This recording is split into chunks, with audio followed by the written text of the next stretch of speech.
Question 1. Under the assumption that Mr. Allen is designing a new Oracle Forms application, he needs to ensure that multiple users can access the form concurrently without causing data integrity issues. Which approach should he implement to achieve this? A. Use only single record queries to avoid conflicts. B. Enable multi-threaded form execution in the forms builder. C.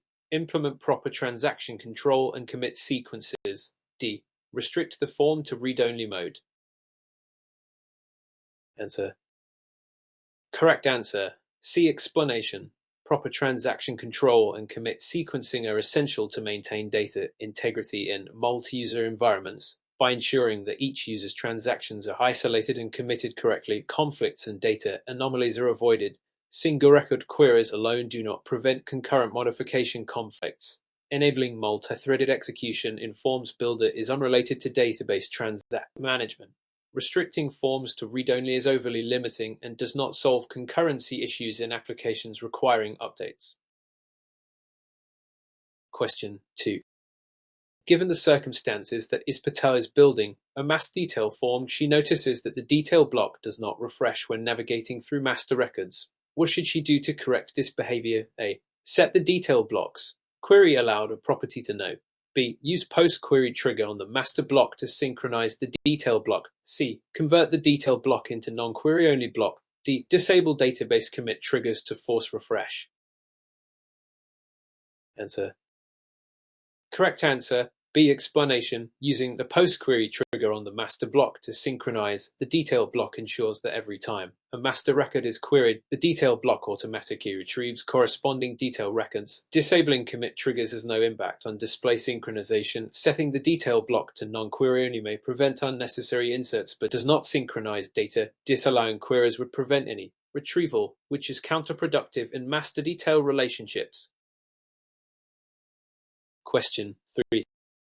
In the context of running an Oracle Forms application, Mr. Liu encounters unexpected behavior where the form freezes during a complex query. Which strategy should he implement to improve performance? A. Use the end-to-query mode exclusively for all forms. B. Optimize database queries and fetch only necessary columns. C. Disable all triggers to reduce overhead. D. Force all queries to return complete tables. Answer. Correct answer. D. Explanation.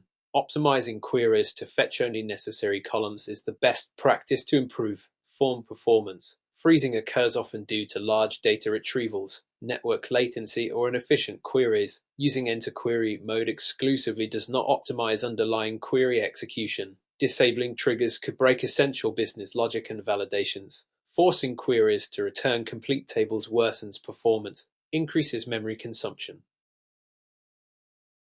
Question 4. While examining the LSUL editor, Is Gomez wants to ensure that reusable code is applied consistently across multiple forms. What is the most effective approach? A. Copy code blocks manually into each form module. B. Store procedures in a library and attach it to forms. C. Use client-side triggers to execute shared logic. D. Recreate triggers individually in every form. Answer. Correct answer. B. Explanation. Storing procedures in a library and attaching it to multiple forms is the recommended approach for code reuse. It ensures that updates in the library automatically propagate to all dependent forms, maintaining consistency and reducing maintenance effort. Copying code manually or recreating triggers increases error risk and requires redundant updates. Client-side triggers do not centralize reusable server-side lock active. Question 5. Considering the evidence that a display item in a form must show calculated results without allowing user input, which item type should Mr. Hassan choose? A. Text item. B. Push button. C. Display item. D. Radio group. Answer. Correct answer. C. Explanation. A display item is explicitly designed to show information without permitting user input, making it suitable for calculated fields or dynamic feedback. Text items allow input, which is undesirable in this scenario. Push buttons trigger actions rather than display values, and radio groups are for selectable options rather than dynamic calculated output. This ensures proper separation between user interaction and system-generated information. Question 6. From a practical standpoint, is Rivera is debugging a rigor and notices the code executes inconsistently. What feature of Oracle Forms should she use to step through and identify the problem? A. Database trigger editor. B. Forms debugger. C. Library compilation tool. D. Property palette. Answer. Correct answer. B. Explanation. The Forms debugger allows developers to step through PSQL code, monitor variable values, and understand execution flow, which is crucial for identifying inconsistencies. The database trigger editor is primarily for defining database-level triggers rather than debugging Forms logic. The library compilation tool ensures code is valid but does not provide step-through debugging. The property palette is for configuration and not for code execution inspection. Question 7 is illustrated by a scenario where a stitcher needs to alert users about incomplete data entry before committing changes. Which mechanism is most appropriate? A. Commit trigger. B. Alert object with when button pressed trigger. C. Display item validation. D. Property class inheritance. Answer. Correct answer. D. Explanation. Using an alert object in combination with a trigger ensures users are informed of validation issues interactively before commit. Commit triggers execute after data is ready for submission, which is too late to alert users effectively. Display item validation controls individual item correctness but may not provide comprehensive user alerts. Property class inheritance helps standardize properties but directly handle runtime alert behavior. Question 8. During the process of designing windows and canvases, Brown notices that switching between tab canvases is inconsistent across sessions. What should she consider modifying? A. Window stacking order and canvas associations. B. Only the block-level properties. C. Database connection pooling. D. Form compilation mode. Answer. Correct answer. A. Explanation. Ensuring correct window stacking and associating canvases properly to windows is essential for predictable behavior of tabbed or stacked canvases. Block-level properties affect data presentation but do not govern canvas navigation. Database connection pooling influences performance but is unrelated to canvas display. Form compilation mode affects runtime validation but not canvas associations. Question 9. The fundamental question is Kumar wants to perform client-side validation without sending multiple requests to the database. Which approach should he use? A. Implement validation triggers at the database level. B. Use property-based validation on items. C. Disable validation to improve performance. D. Use multi-form transaction processing. Answer. Correct answer. C. Explanation. Property-based item validation is the proper method for client-side checks, preventing unnecessary database round trips while ensuring data integrity locally. Database-level triggers require server interaction for validation, causing performance overhead. Disabling validation removes essential checks and is unsafe. Multi-form transaction processing relates to inter-form communication, not localized validation. Question 10. Through the lens of application management, Jackson wants to integrate WebUtil features to allow file uploads from a client machine into the form. Which step is essential? A. Use a standard text item to capture the file path. B. Enable WebUtil libraries and configure client-side access. C. Store files directly in the database without a form interaction. D. Use only ECL triggers without WebUtil. Answer. Correct answer. B. Explanation. WebUtil provides functions for interacting with the client machine, including file uploads. Proper configuration of WebUtil libraries ensures security and access control while allowing file operations. Simply using a text item does not handle file transfers, and direct database storage without WebUtil bypasses the intended client-server interface. PSQL triggers alone cannot perform client file operations effectively. Question 11. Given the circumstances that Thompson is creating a form module that will be frequently updated, he wants to ensure changes do not break existing triggers. What is the best practice? A. Lock all triggers to prevent edits. B. Use modular design with reusable procedures in libraries. C. Convert triggers to display items for easier management. D. Disable validation to simplify maintenance. Answer. Correct answer. B. Explanation. Using modular design with reusable procedures in libraries allows changes to be centralized, minimizing risk of breaking dependent triggers. Locking triggers prevents flexibility and future updates. Converting triggers to display items is nonsensical as display items do not execute logic. Disabling validation removes important business rules, compromising data integrity and correctness. Question 12. While examining transaction processing, Davis finds that committing multiple blocks sometimes fails due to dependencies. Which strategy should she adopt? A. Commit blocks individually to avoid sequence conflicts. B. Use a single commit trigger at the form level. C. Disable commit triggers and rely on database defaults. D. Perform manual database updates outside the form. Answer.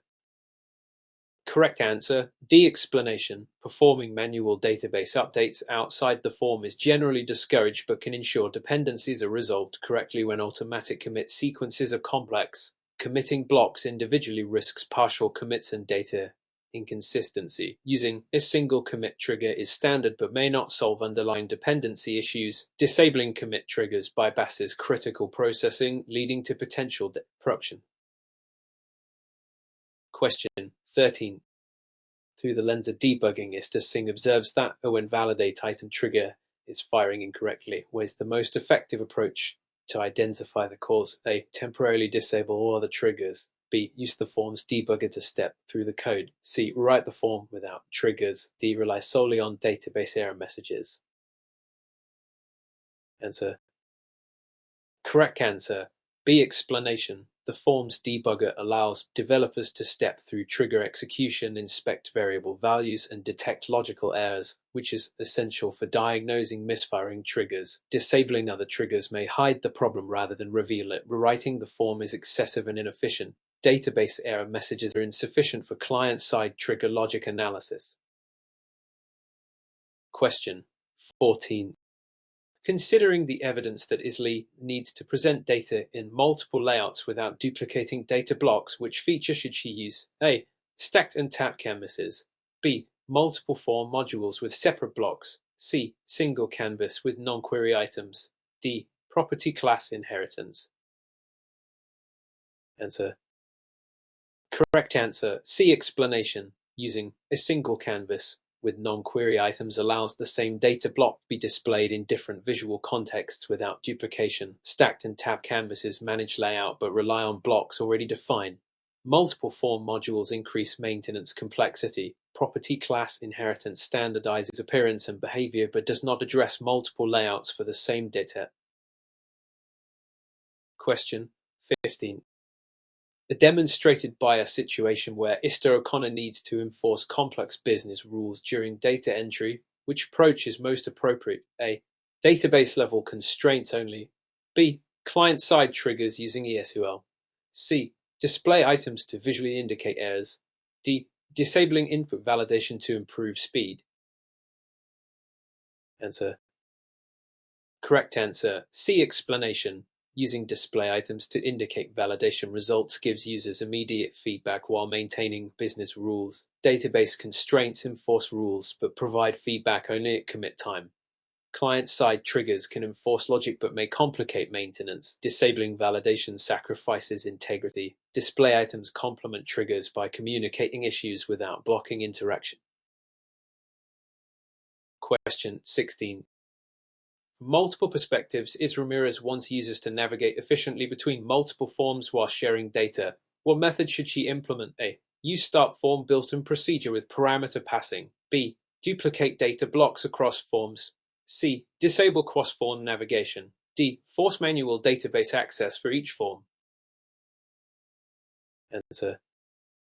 Correct answer. A. Explanation.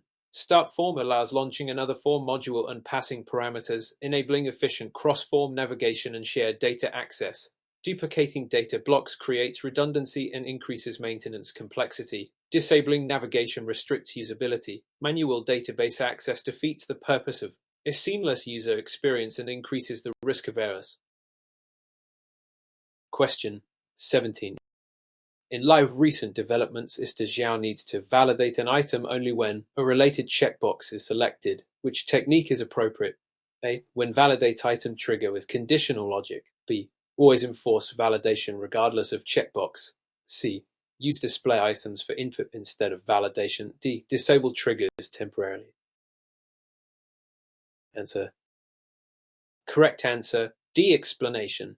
A when validate item trigger with conditional logic ensures validation occurs only under specified conditions, providing flexibility. Always enforcing validation ignores context and user workflow. Display items cannot accept input or enforce rules. Disabling triggers temporarily is risky and may result in unvalidated data being saved, which violates integrity requirements. Question 18. Taking into account the scenario where Ahmed wants to interact with files on a client machine, which configuration step is mandatory for WebUtil? A. Enable WebUtil libraries in the form module. B. Use push buttons to manually enter file paths. C. Convert display items into text items. D. Rely solely on SQL triggers. Answer. Correct answer. C. Explanation. Enabling WebUtil libraries in the form module is mandatory to allow client-side operations like file upload or download. Simply using push buttons or text items does not provide true client interaction. Relying solely on SQL triggers cannot access client files. Proper WebUtil configuration ensures security and functional integration between client and server. Question 19. While evaluating form navigation, Istacata notices users are trapped in a block and cannot move forward using tab keys. What property or technique should he check? A. Navigation settings and next item properties. B. Database commit triggers. C. Display item type selection. D. WebUtil integration. Answer. Correct answer. B. Explanation. Proper navigation requires setting the next item property and checking block navigation settings. Database commit triggers have no effect on inform navigation. Display item types control input behavior, not focus movement. WebUtil is for client interactions and unrelated to tab order. Ensuring correct navigation properties prevents user frustration and improves form usability. Question 20. When analyzing the performance of a form with multiple data blocks, Singh wants to minimize unnecessary database calls during query operations. Which approach should she take? A. Use asynchronous query execution for blocks. B. Set blocks to non-query only mode. C. Disable all triggers to reduce overhead. D. Query only required columns and apply proper join conditions. Answer. Correct answer. A. Explanation. Asynchronous query execution allows multiple blocks to fetch data without blocking the form, improving performance. Setting blocks to non-query only mode does not inherently reduce database calls. Disabling triggers risks violating business rules and data integrity. Querying only required columns is good practice but does not resolve issues caused by synchronous, sequential queries that block user interactions. Question 21. In the context of a complex application, Green wants to create a form with multiple input types including text items, list items, and radio groups. How should he ensure consistent behavior across all items? A. Use property classes to standardize properties. B. Hardcode properties individually for each item. C. Only use text items to simplify development. D. Disable triggers on all items. Answer. Correct answer. A. Explanation. Property classes allow developers to define standard behaviors and appearances for multiple items, ensuring consistency and reducing maintenance effort. Hardcoding properties for each item increases errors and maintenance work. Using only text items limits functionality. Disabling triggers removes essential logic and validation, leading to potential data integrity issues. Question 22. When faced with the scenario that White needs to enforce numeric-only input in certain fields, which approach is most effective? A. Implement a when validate item trigger with input checks. B. Rely solely on database constraints. C. Use display items instead of text items. D. Disable form validation. Answer. Correct answer. C. Explanation. Implementing a when validate item trigger with input checks is the best approach because it enforces numeric only input at the client level before any database interaction occurs. Relying solely on database constraints delays error feedback until commit. Display items cannot accept input, making them unsuitable. Disabling validation risks invalid data entry and violates best practices. Question 23. As illustrated by the case of Kim, who wants users to see dynamic totals for a mass detail form without committing to the database, which technique should he use? A. Calculated items and triggers to compute totals at runtime. B. Commit all detail blocks after each row. C. Disable triggers to prevent errors. D. Use text items only for user input. Answer. Correct answer. B. Explanation.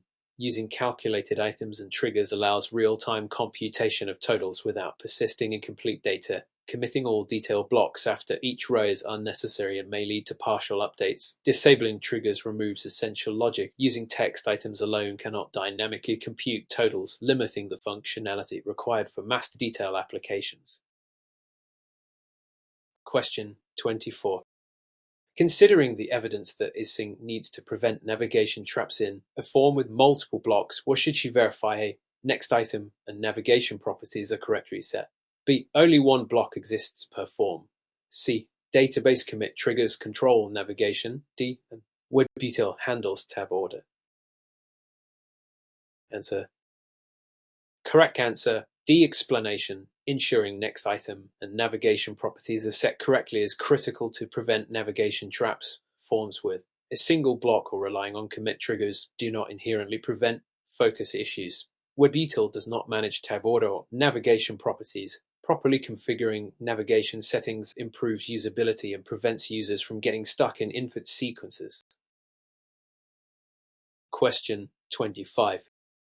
From a practical standpoint, Ista Lopez wants to allow users to choose files from their local machine to attach to a form. Which configuration is necessary? A. Enable WebUtil and configure client-side access. B. Use only text items for file paths. C. Disable client validation to simplify uploads. D. Convert triggers into display items. Answer. Correct answer. A. Explanation. WebUtil must be enabled to allow secure interaction with the client machine, enabling file selection and upload. Using text items alone cannot access client file systems. Disabling validation compromises data integrity. Converting triggers into display items is irrelevant. WebUtil ensures functionality and security for client-side operations. Question 26. Under the assumption that Brown wants to debug a complex SQL trigger that sometimes fails during execution, what is the best method to identify the issue? A. Use the form's debugger to step through execution. B. Remove all triggers and recompile the form. C. Disable database triggers entirely. D. Only rely on commit errors for diagnosis. Answer. Correct answer. B. Explanation. Using the form's debugger is the proper method to inspect trigger execution, monitor variables, and identify logic issues. Removing triggers or disabling database triggers is destructive and does not provide insight. Relying on commit errors offers only end result feedback, which is insufficient for precise debugging. Step 2 debugging is the most effective and safe approach. Question 27. To illustrate this point, Mr. Allen needs to synchronize a detail block with a master block while allowing multiple users to insert data concurrently. Which strategy should he implement? A. Use master detail relationships with post-query triggers. B. Only allow single user access to avoid conflicts. C. Disable database commits during entry. D. Use display items instead of input items. Answer. Correct answer. C. Explanation. Master detail relationships combined with post-query triggers ensure proper synchronization of blocks at runtime. Single-user restrictions are impractical for enterprise applications. Disabling database commits prevents actual data persistence, which is not viable. Display items cannot capture input data. The correct solution involves using triggers and careful transaction handling to maintain consistency, supporting concurrency. Question 20. While analyzing navigation issues, Jackson notices that tabbing skips certain items in her form. What should she verify? A. Item properties such as navigation and next item. B. Database triggers controlling input focus. C. Use of display items for user input. D. WebUtil configuration. Answer.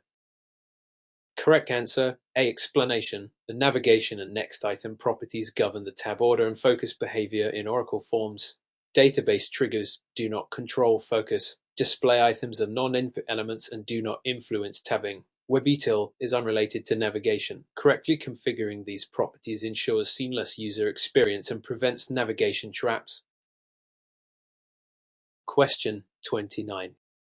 Taking into account the scenario where Mr. Kim wants to share code between multiple forms, which approach ensures consistency and easier maintenance? A. Create a library and attach it to the forms. B. Copy triggers manually into each form. C. Use only client-side validation triggers. D. Disable shared triggers for simplicity. Answer. Correct answer. B. Explanation.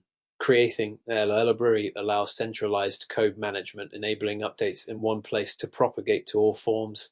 Copying triggers manually increases redundancy and risk of errors. Relying solely on client-side validation does not promote code reuse. Disabling shared triggers removes functionality. Libraries are essential for scalable and maintainable applications. Question 30. From a historical standpoint, is Rivera needs to enforce conditional validation only when certain checkboxes are selected? Which mechanism is appropriate? A. Conditional logic in when validate item triggers. B. Always validate items regardless of conditions. C. Use display items instead of validation. D. Disable triggers entirely. Answer. Correct answer. D. Explanation. Conditional logic in when validate item triggers ensures validation is enforced only under the specified conditions, improving usability and correctness. Always validating items ignores context. Display items cannot enforce input validation. Disabling triggers entirely is unsafe, allowing invalid data to persist. Proper trigger design balances validation with user workflow.